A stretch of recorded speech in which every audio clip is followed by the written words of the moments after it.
questions and other people are talking, so this is a little uncomfortable for me. But today, as we were at the leadership meeting, I looked around the room and there were about 30 plus people there, and I realized I had interviewed about 25 of them.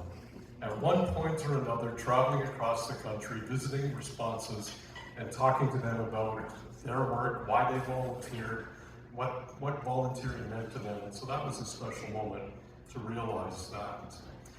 And what I would say to you tonight is that over the past 4 years with MDS, it's been my privilege to tell the story of MDS Canada. And when I use the phrase, tell the story of MDS Canada, what I mean, of course, is the story of the volunteers who make up MDS Canada.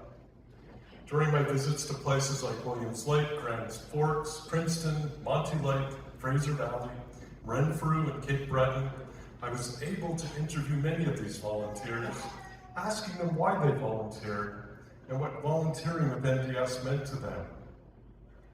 I was also able to interview many homeowners during those visits, and a word that kept coming up again and again, and anyone who's done any volunteering with MDS probably has heard this, is the word angels.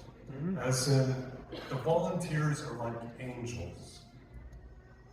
In fact, the Faith in Action book I wanted to call They Are Like Angels, but other people voted for a different one, but that really resonated with me. Now, as Mennonites, we don't go much into stuff like angels and other heavenly beings.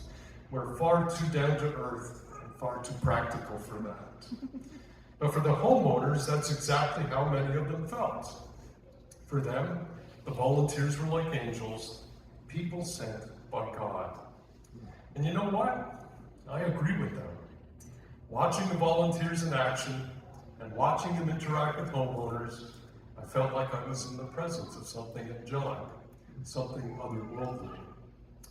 And so when I first heard the song, All Around Me There Are Angels by Canadian singer and songwriter Mark Lalama, I knew it was perfect for MDS.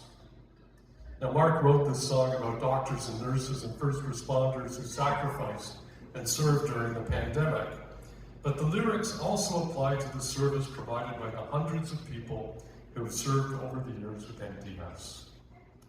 So I reached out to Mark and I asked him if I could use this song, and he agreed. And the video that I made is the result. It's my way of saying thanks to MDS for giving me the opportunity to tell its story, and thanks to all the volunteers for letting me tell the story of MDS through them.